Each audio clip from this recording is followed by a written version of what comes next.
여러분, 요즘 이런 말 많이 들으셨을 겁니다. 중국은 이제 끝난 거 아니냐? 부동산도 흔들리고 청년 실업도 심하고 미국 제재까지 받는데 예전 같은 힘이 있겠느냐? 뉴스만 보면 그렇게 보일 수 있습니다. 중국 부동산 시장은 예전 같지 않고 청년들의 일자리 문제도 커졌고 미국은 반도체와 첨단 장비를 계속 막고 있습니다. 겉으로만 보면 중국은 힘이 빠지는 것처럼 보입니다. 그런데 산업 현장을 조금만 들여다보면 전혀 다른 장면이 보입니다. 중국은 여전히 값싼 생활용품을 만들고 있습니다. 의류도 만들고 자파도 만들고 공산품도 만듭니다. 그런데 거기서 멈추지 않습니다. 전기차도 만들고 배터리도 만들고 태양광도 키우고 로봇도 만들고 AI도 키우고 반도체까지 따라오려 하고 있습니다. 그러니까 질문을 바꿔야 합니다. 중국은 정말 끝나고 있는 걸까요? 아니면 더 복잡하고 더 무서운 경쟁자로 바뀌고 있는 걸까요? 오늘 이야기는 단순히 중국 이야기가 아닙니다. 미국은 AI의 두뇌를 잡으려 하고 중국은 거대한 공장과 공급망으로 밀어붙이고 유럽은 기술 주권과 규칙으로 자기 자리를 만들고 있습니다. 그 사이에서 한국은 무엇으로 살아남아야 할까요? 반도체만 잘 만들면 될까요? 삼성전자와 SK 하이닉스만 보면 될까요? 아니면 한국 산업 전체가 체질을 바꿔야 할까요? 오늘은 이 이야기를 만화처럼 쉽게 풀어보겠습니다. 1장. 예전 세계 경제 공식이 흔들리고 있습니다. 예전 세계 경제에는 하나의 공식이 있었습니다. 일본이 먼저 성장했습니다. 일본의 임금이 오르고 산업이 고도화되자 값싼 제조업은 한국과 대만으로 넘어왔습니다. 한국과 대만도 성장했습니다. 그 다음에는 중국이 세계의 공장이 됐습니다. 그래서 많은 사람들이 자연스럽게 이렇게 생각했습니다. 중국도 임금이 오르면 다음은 베트남이나 인도, 동남아가 되겠지. 쉽게 말하면 이런 흐름이었습니다. 일본에서 한국으로, 한국에서 중국으로, 중국에서 베트남과 인도로. 그런데 지금은 이 공식이 예전처럼 깔끔하게 작동하지 않습니다. 왜 그럴까요? 보통 한 나라가 성장하면 값싼 산업은 다른 나라로 넘깁니다. 그리고 자신은 더 고급스러운 산업으로 올라갑니다. 그런데 중국은 다르게 움직이고 있습니다. 중국은 싼 것도 놓지 않습니다. 비싼 것도 잡으려고 합니다. 값싼 양말도 만들고, 전기차도 만들고, 배터리도 만들고, 태양광도 만들고, AI도 만들고, 로봇도 만들고, 반도체도 따라오려 합니다. 이게 중국이 무서운 진짜 이유입니다. 중국은 하나를 버리고 하나를 택하는 나라가 아닙니다. 싼 것과 비싼 것, 저가 제조와 첨단 산업을 동시에 붙잡으려는 나라가 됐습니다. 만화로 그리면 이런 모습입니다. 거대한 공장 도시가 있습니다. 한쪽에서는 양말과 생활용품이 쏟아져 나오고 다른 한쪽에서는 전기차가 줄지어 나오고 또 다른 곳에서는 로봇팔이 움직이고 하늘에는 드론이 날아다니고 배경에는 AI 서버와 반도체 연구소가 보입니다. 이제 중국은 단순한 값싼 공장이 아닙니다. 값싼 공장이면서 동시에 첨단 산업 경쟁자가 되고 있습니다. 2장. 중국이 무서운 건 기술 하나 때문이 아닙니다. 많은 분들이 중국을 이야기할 때 기술만 봅니다. 중국 반도체 기술이 얼마나 올라왔나? 중국 전기차 성능이 좋아졌나? 중국 로봇이 정말 쓸만한가? 물론 중요합니다. 하지만 저는 더 중요한 게 있다고 봅니다. 중국의 진짜 힘은 기술 하나가 아닙니다. 그 기술을 실제 제품으로 바꿔내는 물리적인 배경입니다. 첫째, 제조 규모입니다. 중국은 공장 하나가 큰 나라가 아닙니다. 도시 전체가 공장처럼 움직이는 나라입니다. 부품을 만들고, 조립하고, 테스트하고, 문제를 고치고, 다시 생산하는 속도가 매우 빠릅니다. 한국 기업이 회의하고, 협력사를 찾고, 부품을 조율하는 동안 중국 기업은 바로 옆 공장에서 시제품을 만들고 다음 주에 수정하고 한 달 뒤에 새 버전을 내놓을 수 있습니다.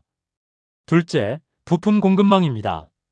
전기차 하나를 만들려면 배터리, 모터, 센서, 반도체, 디스플레이, 금형, 소프트웨어가 필요합니다. 로봇도 마찬가지입니다. 관절, 감속기, 모터, 카메라, 배터리, AI 칩, 제어 소프트웨어가 필요합니다. 중국은 이런 부품 생태계를 상당 부분 자기 안에 갖고 있습니다. 그래서 어떤 산업이 뜨면 한 회사만 움직이는 게 아닙니다. 주변 수백 개의 협력사가 동시에 움직입니다. 셋째, 거대한 내수 시장입니다. 중국은 신제품을 시험할 시장 자체가 큽니다. 전기차도 국내에서 팔아보고 로봇도 국내 공장에 넣어보고 AI 서비스도 자국 시장에서 시험해 볼 수 있습니다. 처음에는 부족할 수 있습니다. 하지만 많이 팔고 많이 고치고 많이 데이터를 쌓으면 개선 속도가 빨라집니다. 넷째, 국가 차원의 자본 투입입니다. 중국은 전략 산업으로 정하면 정부, 지방정부, 금융권, 국영기업이 함께 움직입니다. 물론 이 방식에는 부작용도 있습니다. 과잉 투자도 생기고 공정성 논란도 생깁니다. 하지만 산업을 빠르게 키우는 힘으로 작동해온 것도 사실입니다. 다섯째, 로봇과 자동화입니다. 중국은 더 이상 단순히 인건비가 싼 나라만으로 남으려 하지 않습니다. 이제는 공장을 자동화하고 로봇을 넣고 생산 속도를 높이는 방향으로 움직이고 있습니다. 과거에는 사람이 싸게 만드는 나라가 유리했습니다. 앞으로는 로봇과 AI로 빠르게 만드는 나라가 유리해질 수 있습니다.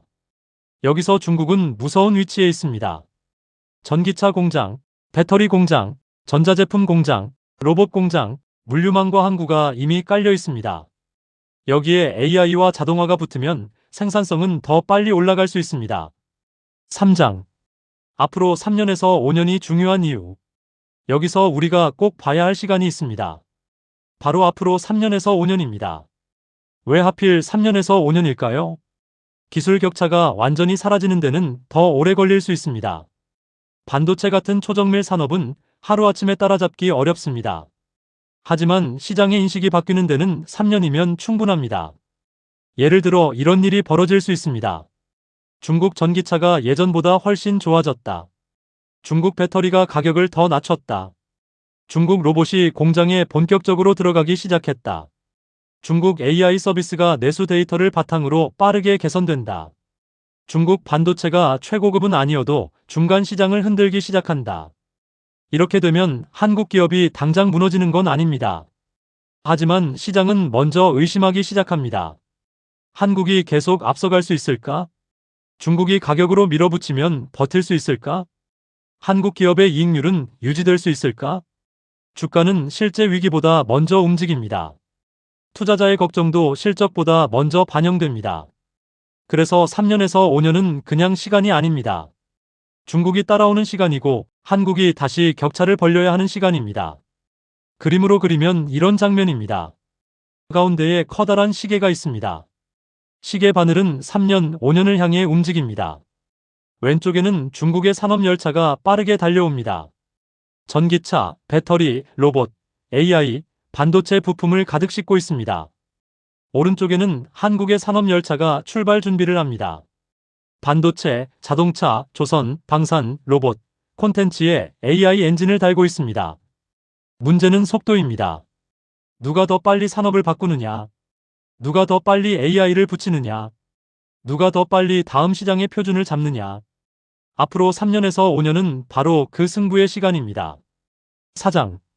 이제 세계는 하나의 시장이 아닙니다. 그런데 이 이야기를 중국과 한국만의 싸움으로 보면 안 됩니다. 지금 세계 전체가 바뀌고 있습니다. 예전에는 이런 말이 통했습니다. 가장 싸게 만드는 곳에서 만들고 가장 많이 팔 수 있는 곳에 팔면 된다. 이게 세계화의 공식이었습니다. 기업들은 국경보다 비용을 받습니다. 어디가 싸게 만들 수 있는지, 어디가 물류가 편한지, 어디가 세금이 유리한지를 보고 공장을 옮겼습니다. 그런데 이제 분위기가 달라졌습니다. 이제 국가는 묻습니다. 이 기술을 남에게 맡겨도 되는가? 반도체를 외국에만 의존해도 되는가? AI를 외국 클라우드 위에서만 돌려도 되는가? 전기차 배터리와 히토류를 특정 국가에 의존해도 되는가? 이 질문들이 세계 경제의 방향을 바꾸고 있습니다. 이제 세계는 단순한 자유무역의 시대에서 기술 주권의 시대로 넘어가고 있습니다. 미국은 미국대로 움직입니다. 미국은 AI의 두뇌를 잡고 있습니다. 엔비디아, 마이크로소프트, 구글, 아마존, 오픈AI 같은 기업들이 AI 모델, GPU, 클라우드, 플랫폼을 장악하고 있습니다. 동시에 미국은 반도체 생산도 다시 미국 안으로 끌어오려 하고 있습니다. 미국의 메시지는 분명합니다. AI 시대의 핵심 기술은 미국 손 안에 있어야 한다. 중국도 가만히 있지 않습니다. 미국이 반도체를 막으면 중국은 자체 생태계를 키우려 합니다. 전기차, 배터리, 태양광, 로봇, AI, 반도체를 동시에 밀어붙입니다. 중국의 강점은 규모입니다. 공장이 크고 부품망이 깊고 내수 시장이 크고 정부와 자본의 움직임이 빠릅니다. 유럽도 방향을 바꾸고 있습니다. 유럽은 미국 빅테크와 중국 제조망에 너무 의존하면 위험하다고 봅니다. 그래서 반도체, 클라우드, AI에서 유럽 자체의 능력을 키우려는 기술 주권 흐름을 강화하고 있습니다. 유럽은 미국처럼 거대한 플랫폼 기업만으로 승부하지 않습니다. 중국처럼 압도적인 제조 규모로만 승부하지도 않습니다. 대신 규칙, 표준, 데이터 보호, 산업 신뢰를 무기로 삼으려 합니다. 즉, 지금 세계는 이렇게 바뀌고 있습니다. 미국은 AI의 두뇌와 플랫폼을 잡고 중국은 제조와 공급망을 밀어붙이고 유럽은 기술 주권과 규칙으로 자기 자리를 만들고 있습니다. 그럼 한국은 어디에 서야 할까요? 한국은 미국처럼 모든 플랫폼을 다 가질 수는 없습니다. 중국처럼 거대한 내수 시장과 제조 규모를 갖고 있지도 않습니다. 유럽처럼 거대한 단일 시장과 규칙의 힘을 갖고 있는 것도 아닙니다. 하지만 한국에는 다른 강점이 있습니다. 반도체를 실제로 만들 수 있습니다. 자동차를 세계 시장에 팔 수 있습니다. 배터리를 대량 생산할 수 있습니다. 조선과 방산에서 납기와 품질을 맞출 수 있습니다. 통신망과 제조 현장이 촘촘합니다. 콘텐츠로 사람의 마음을 움직일 수 있습니다. 그래서 한국의 길은 분명합니다. 미국의 AI 두뇌와 연결하고 중국의 규모 경쟁을 경계하고 유럽의 기술 주권 흐름을 읽으면서 한국은 AI가 들어간 산업 제품과 시스템을 수출해야 합니다. 한국은 어느 한쪽에 끌려가는 나라가 아니라 새로운 세계 질서 속에서 AI 제조 허브가 되어야 합니다. 5장. 한국의 위기는 반도체만이 아닙니다. 많은 분들이 중국 추격을 이야기하면 반도체부터 떠올립니다. 물론 맞습니다. 반도체는 한국의 핵심 산업입니다. 특히 AI 시대에는 HBM 같은 고성능 메모리가 중요합니다. AI 서버와 AI 반도체가 엄청난 데이터를 빠르게 처리하려면 고성능 메모리가 필요합니다. 그래서 SK 하이닉스가 주목받고 삼성전자도 HBM 경쟁력 회복이 중요한 겁니다. 그런데 한국의 승부는 반도체 하나로 끝나지 않습니다. 자동차가 있습니다. 배터리가 있습니다. 조선이 있습니다. 방산이 있습니다. 로봇이 있습니다. 클라우드가 있습니다. 콘텐츠가 있습니다. 그러니까 우리가 봐야 할 것은 반도체 한 종목의 주가가 아니라 한국 산업 전체의 체력입니다. 중국이 커지는 건 우리 반도체만 위협하는 게 아닙니다. 전기차에서는 현대차가 경쟁해야 합니다. 배터리에서는 LG에너지솔루션, 삼성 SDI, SK온 같은 기업들이 경쟁해야 합니다. 조선과 방산도 중국의 가격과 규모를 신경 써야 합니다. 로봇과 스마트 팩토리도 중국이 치고 올라오고 있습니다. 하지만 반대로 생각하면 한국도 반도체 하나만으로 싸우는 나라가 아니라는 뜻입니다. 한국은 작지만 촘촘합니다. 반도체와 자동차, 배터리와 조선, 방산과 로봇, 통신과 클라우드, 콘텐츠와 소프트웨어가 연결될 수 있습니다. 바로 여기서 희망이 생깁니다. 한국이 살 길은 중국보다 싸게 만드는 것이 아닙니다. 더 정밀하게, 더 신뢰성 있게, 더 빠르게, 더 고부가 가치로, 그리고 AI를 붙여서 더 똑똑하게 만드는 것입니다. 6장. 엔비디아가 한국을 보는 시선은 반도체 하나가 아닙니다. 여기서 엔비디아 이야기가 중요해집니다.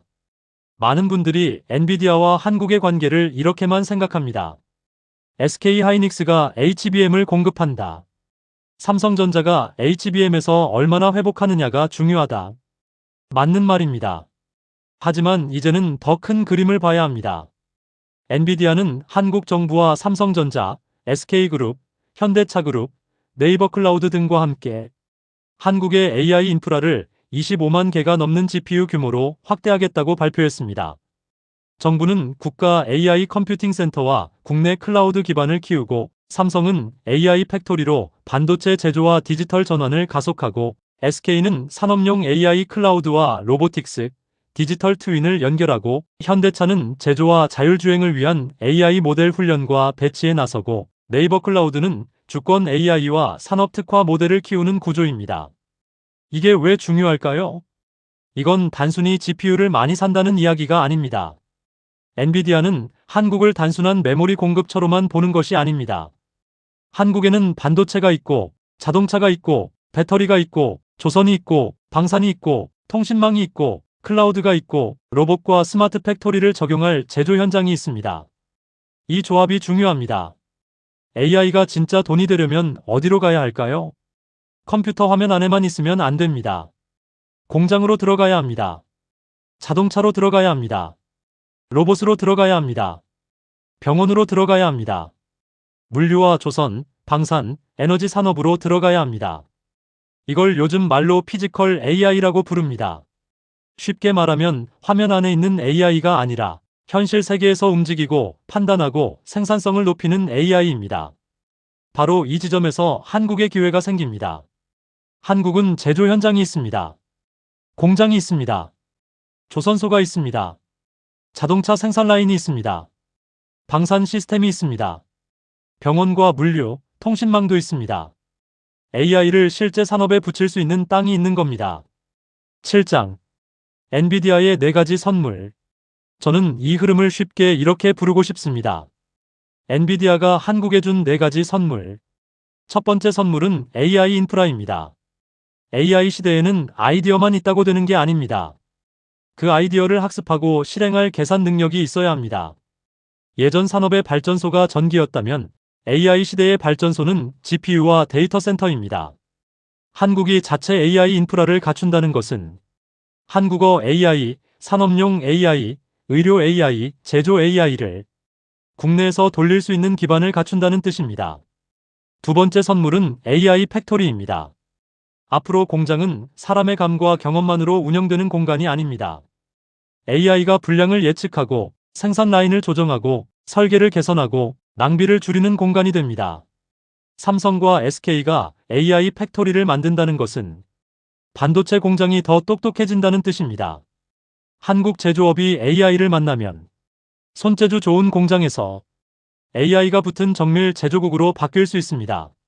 세 번째 선물은 피지컬 AI입니다. AI가 화면 밖으로 나오는 겁니다. 자동차에 들어가고, 로봇에 들어가고, 공장에 들어가고, 물류와 병원에 들어가고, 조선소와 방산 시스템에 들어갑니다. 현대차가 엔비디아와 함께 제조와 자율주행을 연결하는 것도 이 흐름입니다. 자동차는 이제 단순한 이동수단이 아닙니다. AI가 들어간 움직이는 컴퓨터가 됩니다. 네 번째 선물은 글로벌 신뢰입니다. 엔비디아가 한국을 이렇게 깊게 묶는다는 것은 한국 산업이 아직 세계 AI 생태계에서 중요한 위치에 있다는 뜻입니다. 이 신뢰는 돈보다 중요할 수 있습니다. 왜냐하면 AI 시대에는 혼자 다 할 수 없기 때문입니다. AI 칩, 메모리, 클라우드, 공장, 자동차, 로봇, 소프트웨어가 모두 연결되어야 합니다. 한국이 이 연결망 안에 들어가 있다는 것은 큰 기회입니다. 하지만 여기서 착각하면 안 됩니다. 엔비디아가 도와준다고 한국이 자동으로 이기는 건 아닙니다. GPU를 산다고 AI 강국이 되는 것도 아닙니다. 투자를 받는다고 산업 체질이 자동으로 바뀌는 것도 아닙니다. 중요한 것은 그 인프라를 어디에 쓰느냐입니다. 8장. 반도체로 번 돈은 다음 산업의 씨앗입니다. 여기서 가장 중요한 이야기로 들어가겠습니다. 한국은 지금 반도체로 벌어들이는 돈의 의미를 다시 생각해야 합니다. 삼성전자와 SK하이닉스가 세계 시장에서 벌어들이는 돈은 단순한 기업 수익만이 아닙니다. 그 돈은 한국이 다음 시대로 넘어갈 수 있는 종잣돈입니다. 문제는 그 돈을 어디에 쓰느냐입니다. 단기 실적 방어에만 쓰면 안 됩니다. 주가 관리에만 갇혀서도 안 됩니다. 기존 공장을 조금 더 늘리는 데만 그쳐도 안 됩니다. 반도체로 번 돈은 다음 산업의 씨앗으로 들어가야 합니다. AI 인프라에 투자해야 합니다. 로봇에 투자해야 합니다. 스마트 팩토리에 투자해야 합니다. 자율주행과 모빌리티에 투자해야 합니다. 배터리와 에너지 저장에 투자해야 합니다. 조선과 방산의 AI화에 투자해야 합니다. 콘텐츠 제작 시스템에도 AI를 붙여야 합니다. 이것이 체질 개선입니다. 한국은 단순히 물건을 잘 만드는 나라에서 끝나면 안 됩니다. AI가 들어간 물건을 만들고, AI가 들어간 공장을 만들고, AI가 들어간 자동차를 만들고, AI가 들어간 로봇을 만들고, AI가 들어간 방산 시스템을 만들고 AI가 들어간 콘텐츠 제작 방식을 만들어야 합니다. 한국은 AI를 소비하는 나라가 아니라 AI가 들어간 산업을 수출하는 나라가 되어야 합니다. 반도체는 AI의 심장입니다. 자동차는 AI가 움직이는 몸입니다. 로봇은 AI가 일하는 손입니다. 클라우드는 AI가 생각하는 공간입니다. 제조업은 AI가 실제 돈을 벌어오는 현장입니다.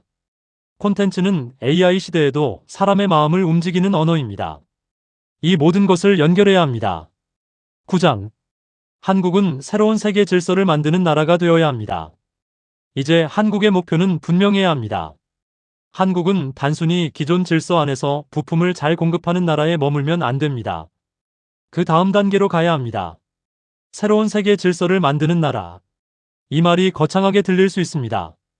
하지만 쉽게 말하면 이렇습니다. 다른 나라가 만든 AI를 가져다 쓰는 나라가 아니라 AI가 들어간 산업 제품과 시스템을 세계에 파는 나라가 되어야 한다는 뜻입니다. 한국은 반도체만 수출하는 나라가 아니라 AI 공장을 수출하고 AI 자동차를 수출하고 AI 로봇을 수출하고 AI 조선 시스템을 수출하고 AI 방산 시스템을 수출하고 AI 콘텐츠 제작 방식을 수출해야 합니다. 이것이 한국의 체질 개선 방향입니다. 중국은 규모로 옵니다. 공장으로 오고, 부품망으로 오고, 내수 시장으로 오고, 정부 자본으로 오고, 로봇 자동화로 옵니다. 미국은 AI 두뇌와 플랫폼으로 옵니다. GPU, 클라우드, AI 모델, 소프트웨어 생태계로 세계를 잡으려 합니다. 유럽은 규칙과 기술 주권으로 옵니다. 데이터, 표준, 규제, 산업 신뢰를 무기로 삼습니다. 그 사이에서 한국은 무엇으로 가야 할까요? 한국은 AI가 붙은 산업 경쟁력으로 가야 합니다. 한국은 작지만 정밀합니다. 빠르게 움직일 수 있습니다. 세계 시장에서 품질을 인정받은 경험이 있습니다. 반도체, 자동차, 배터리, 조선, 방산, 콘텐츠가 모두 있습니다. 이제 이것들을 따로 보지 말고 연결해야 합니다. 삼성전자와 SK하이닉스가 벌어들인 돈이 AI 인프라와 스마트 팩토리로 흘러가야 합니다. 현대차는 자동차 회사를 넘어 AI 모빌리티 회사로 가야 합니다. 배터리 기업들은 가격 경쟁만이 아니라 에너지 저장, 전력망, 안전성으로 확장해야 합니다. 조선과 방산은 자율운항, 무인화, 드론, AI 지휘 시스템으로 연결되어야 합니다. 네이버와 국내 클라우드 기업들은 한국형 AI와 산업용 AI의 기반이 되어야 합니다. 콘텐츠 산업은 AI 도구를 활용해 더 빠르고 다양하게 세계 시장으로 나가야 합니다. 이것이 한국의 길입니다. 10장. 우리 개인은 무엇을 봐야 할까? 그럼 개인 투자자나 일반 시청자는 무엇을 봐야 할까요? 삼성전자 주가가 오늘 올랐는지, SK하이닉스가 내일 빠지는지, 현대차가 단기적으로 흔들리는지. 물론 이런 것도 중요합니다. 하지만 더 큰 흐름을 봐야 합니다. 첫째, 한국 기업들이 반도체 수익을 미래 산업에 재투자하고 있는가? 둘째, AI 인프라가 실제 산업 현장으로 들어가고 있는가? 셋째, 자동차, 로봇, 조선, 방산, 배터리, 콘텐츠가 AI와 연결되고 있는가? 넷째, 중국과의 가격 경쟁을 기술과 품질로 넘어설 수 있는가? 다섯째, 미국의 AI 플랫폼과 협력하면서도 한국만의 산업 주권을 지킬 수 있는가? 여섯째, 유럽의 기술 주권 흐름 속에서 한국 제품이 신뢰를 얻을 수 있는가? 이 질문들을 봐야 합니다. 앞으로의 한국 경제는 단순히 반도체 사이클만으로 설명하기 어렵습니다. AI가 어느 산업에 붙느냐, 그 산업이 얼마나 빨리 바뀌느냐, 그리고 그 변화가 실제 수익으로 연결되느냐가 중요해집니다. 11장. 만화로 보는 결론. 이제 이 이야기를 만화 한 장면으로 정리해 보겠습니다. 왼쪽에는 미국이 있습니다. 거대한 AI 두뇌가 빛나고 데이터 센터와 GPU 서버가 돌아가고 클라우드와 플랫폼이 세계로 뻗어나갑니다. 오른쪽에는 중국이 있습니다. 거대한 공장 도시가 움직이고 전기차와 배터리, 로봇, 물류 항구가 하나로 연결되어 있습니다. 위쪽에는 유럽이 있습니다. 기술 주권의 방패를 들고 반도체와 클라우드, 데이터 보호와 규칙을 지키고 있습니다. 그리고 가운데에는 한국이 있습니다. 한국은 크지 않습니다. 하지만 촘촘합니다. 반도체 칩에서 나온 빛이 자동차로, 배터리로, 조선소로, 방산 시스템으로, 로봇으로, 스마트 팩토리로, 콘텐츠 스튜디오로 퍼져나갑니다. 그 빛의 이름은 AI입니다. 중국은 규모로 옵니다. 미국은 플랫폼으로 옵니다. 유럽은 규칙으로 옵니다. 한국은 AI가 붙은 산업 경쟁력으로 가야 합니다. 12장. 이제 끝으로 지금 이야기들을 정리해 보겠습니다. 중국은 끝난 나라가 아닙니다. 더 복잡하고 더 강한 경쟁자가 되고 있습니다. 특히 앞으로 3년에서 5년은 중국의 경쟁력이 더 강해질 수 있는 시간입니다.